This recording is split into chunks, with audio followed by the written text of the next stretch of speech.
Kepulauan atau yang dikenal dengan Pulau Wawoni'i merupakan daerah otonom baru atau DOB sesuai dengan Undang-Undang Nomor 13 Tahun 2013 tentang pembentukan Kabupaten Konawe Kepulauan di Provinsi Sulawesi Tenggara, yang dimana pelantikan pejabat bupati pada saat itu dilaksanakan pertama kalinya pada tanggal 23 Oktober tahun 2013.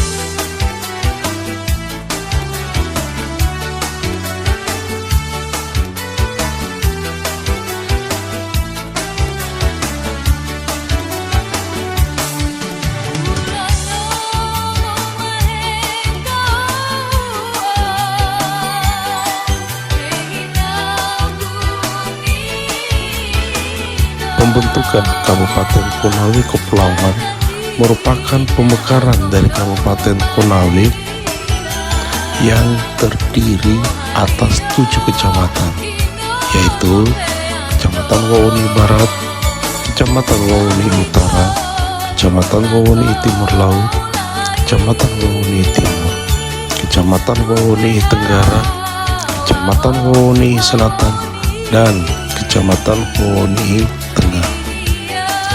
Kabupaten Konawe Kepulauan ini memiliki luas wilayah keseluruhan kurang lebih 867,58 km persegi dengan jumlah penduduk kurang lebih 36,247 jiwa. Data ini pada tahun 2012.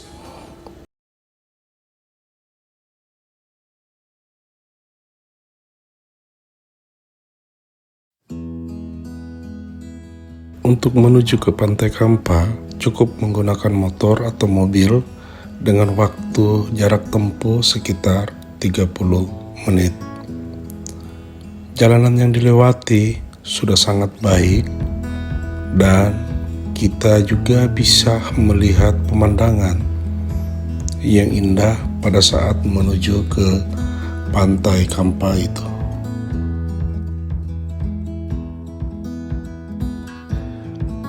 Dari aspek hidrologis, wilayah Kabupaten Konawe memiliki beberapa sungai yang relatif besar. Di antaranya yaitu Sungai Lampeapi, Sungai Lansilobo, Sungai Ladianta, dan Sungai Wukolo, serta beberapa sungai dan anakan sungai lainnya.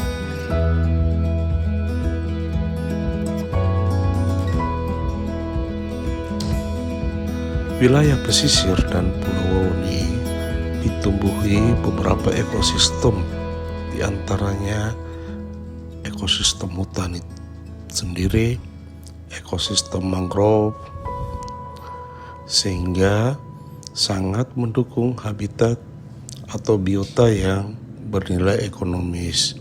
Salah satu contoh yaitu kepiting bakau dan udang.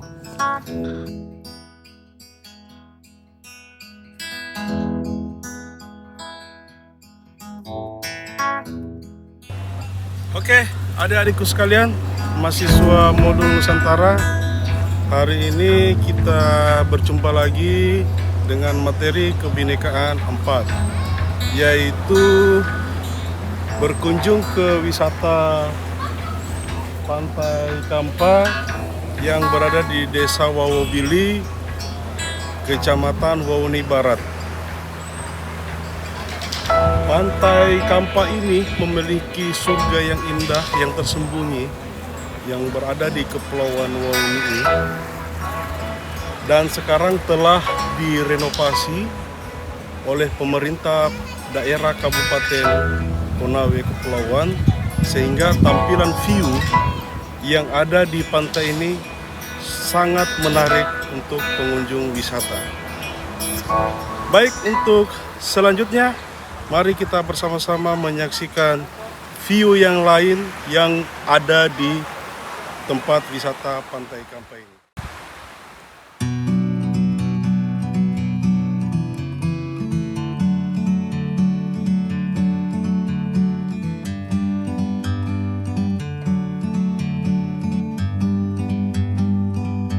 Like a bird on a tree.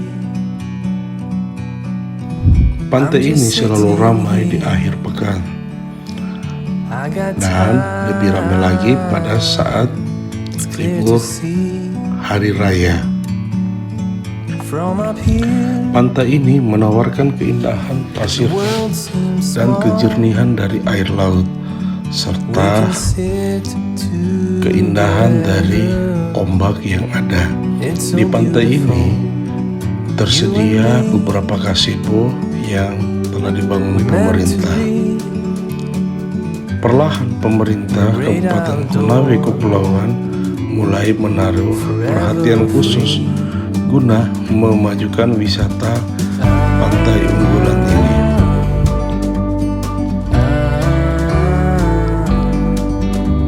Kelelahan dalam perjalanan terobati dengan keindahan pantai yang begitu menyejukkan hati. Selain pemandangan sekitar pantai yang bagus, kekayaan bawah airnya pun masih terjaga. Para penyelam masih bisa menikmati indahnya ekosistem terumbu karang yang berada di sepanjang pantai Kampa ini, yang masih terpelihara, serta ditemukannya berbagai jenis biota laut yang masih terjaga. Maka untuk para wisatawan bisa melakukan banyak kegiatan di sana, termasuk berjalan kaki di sepanjang pantai, berenang, snorkeling, fotografi, hingga berjemur. Kondisi yang bersih dan asri ini semakin membuat kita betah berlama-lama menikmati keindahannya sembari menyaksikan liukan pohon kelapa yang berjejer sepanjang pantai. Hamparan pasir putih sepanjang pantainya semakin menambah keindahannya.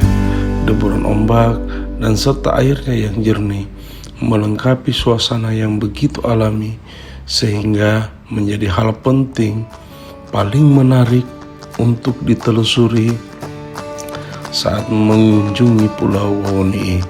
Maka tidak salah lagi, Pantai Kampa bisa dijuluki surga pantai yang tersembunyi di Pulau Wawoni'i.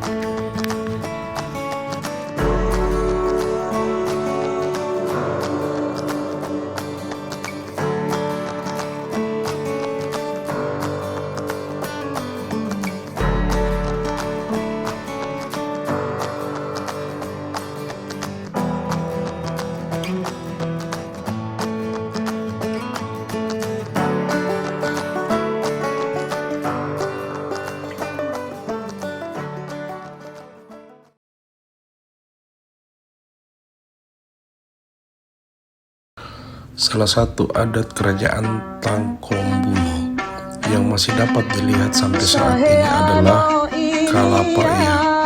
Kalapaea hanya dipersembahkan untuk turunan Mokole Wawoni'i atau untuk keluarga kerajaan saja dengan tingkatan yang berbeda-beda. Sebenarnya penggunaan Kalapaea sangatlah sakral, tapi tidak sedikit dari masyarakat di Pulau Wawoni'i yang mengerti betul bagaimana pembuatan dan penggunaan dengan tepat.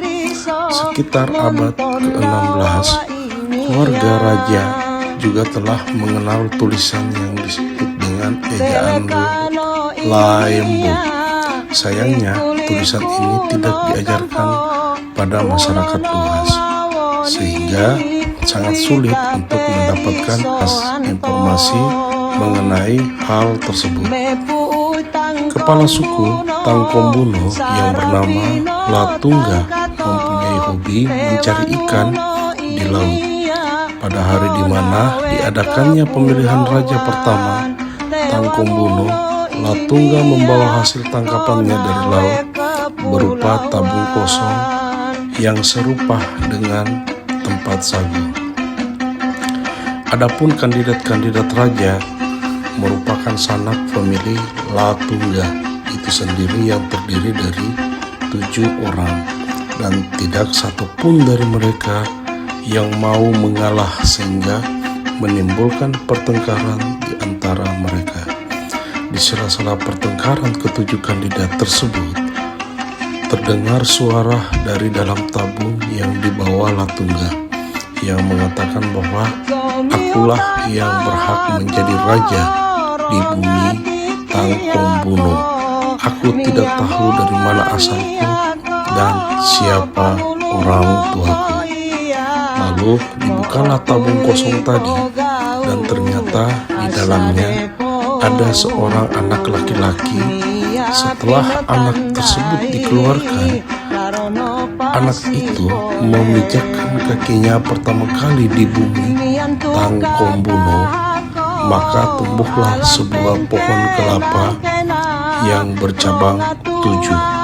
Latungga memberikan nama Obimoa yang artinya tabung atau bejana kosong sebagai nama kebangsawan, sedangkan nama kesehariannya adalah Wawonii atau artinya di atas kelapa. Karena si jadi nonton, jadi karena mau nato aku yo, ini yang punya, ini orang yang bukan kepala.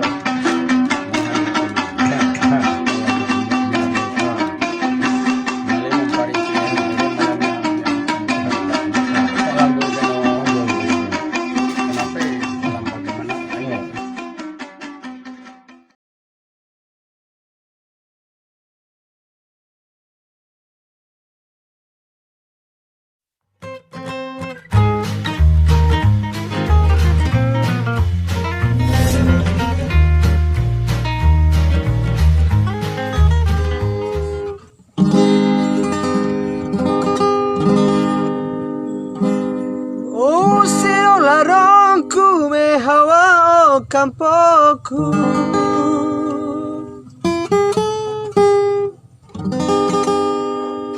Yada memahe ontomano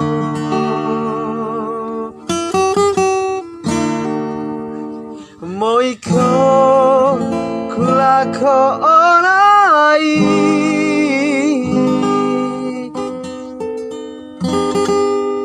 Larongku dai wawoni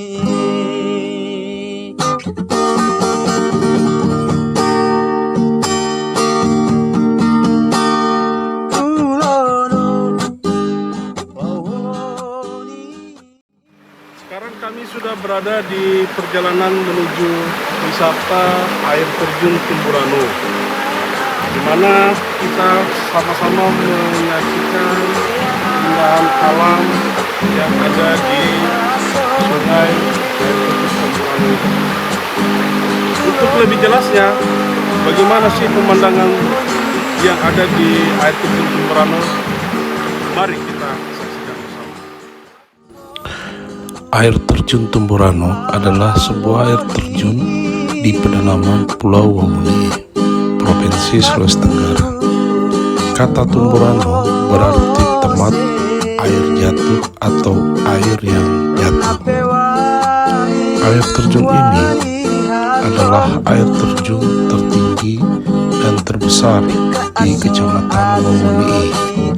Belum diketahui pasti ketinggian total air terjun ini, namun diperkirakan memiliki ketinggian sekitar 120 meter dengan 3 undukan air terjun besar dan beberapa undakan kecil. Debit airnya sangat deras jika sedang musim hujan dan akan menyusut di musim kemarau, tetapi airnya akan sangat lebih jernih.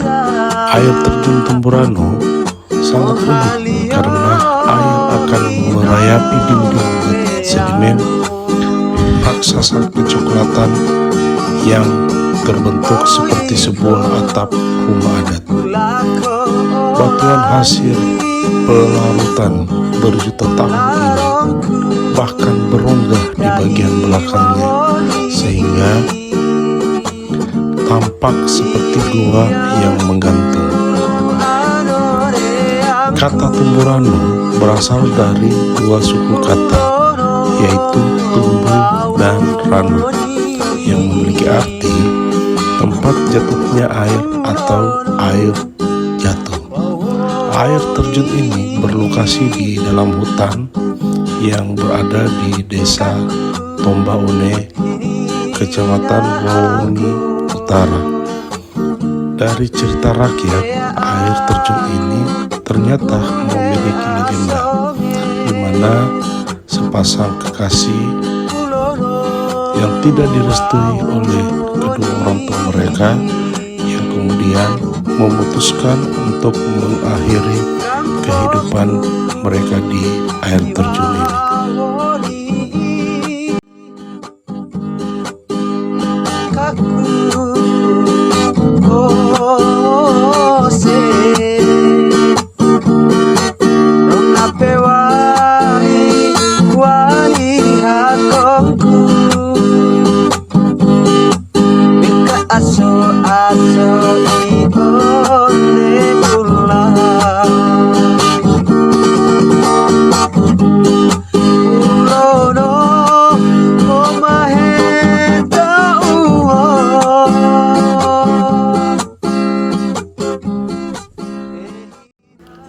Adapun cerita rakyat menyebutkan bahwa adanya sepasang kekasih, yaitu Tumburan Tama atau yang dikenal dengan Duru Balewula, dan Tumburan Tina yang dikenal dengan Wolangkinokooti. Konon, air terjun yang memiliki dua tingkatan itu pernah menjadi saksi cinta sepasang pemuda bernama Duru Balewula dan kekasihnya Wolangkinokooti.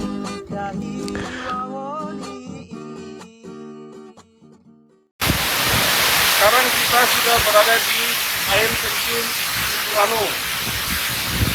Air terjun ini memiliki ciri khas singkat oleh masyarakat, di mana air terjun Tumburano ini memiliki nama dan memiliki dua tingkat. Nama yang pertama atau tingkat yang tertinggi diberi nama dengan Tumburan Tama atau laki-laki, dan tingkat yang kedua disebut dengan Tumburan Tina. Nah, kedua nama tersebut memiliki ikatan cinta sejati yang cinta tersebut tidak direstui oleh orang tua mereka, sehingga dari Tumburan Tina dan Tumburan Tama pergi ke tempat air terjun ini dan mereka melakukan bunuh diri, sehingga dikenallah air terjun tersebut menjadi air terjun Tumburano. Tiga. Perlu diketahui bahwa air terjun Tumburano ini terbentuk oleh adanya endapan sedimen yang berasal dari gua, yang disebut istilah dalam ilmiah disebut dengan endapan endogen dan eksogen. Namun proses tersebut terjadi ratusan tahun, dan uniknya bebatuan dari asal sedimen tersebut membentuk seperti atap rumah adat yang berwarna kecoklatan. Oke, itu saja yang dapat saya sampaikan. Duru Balewula merupakan seorang laki-laki, sedangkan Wolangkinokooti merupakan kekasihnya seorang wanita. Konon, Wolangkinokooti memiliki kecantikan yang tak tertandingi, hingga akhirnya Duru Balewula langsung jatuh cinta saat pertama bertemu. Menurut cerita, Wolangkinokooti ini memiliki kulit yang sangat putih. Bila ia memakan sirih, menurut ceritanya, akan kelihatan di leher pada saat ia menelan sirih itu. Hari berganti hari, cinta sepasang kekasih itu ternyata tak direstui oleh orang tua perempuan, di mana ketidaksukaan dari orang tua itu pada saat si perempuan diperintahkan oleh orang tuanya untuk menjaga kapas yang sementara dijemur, sedangkan orang tuanya berangkat ke kebun. Dan ternyata Wulan Kinoko Oti lupa mengangkat kapas saat hujan turun karena Hasik bercerita dengan dulu Bale Wulan. Kedua orang tua Wulan Kinoko Oti murka dan bersumpah tidak akan merestui hubungan keduanya. Sepasang kekasih ini pun kemudian nekat menjatuhkan diri mereka ke air terjun.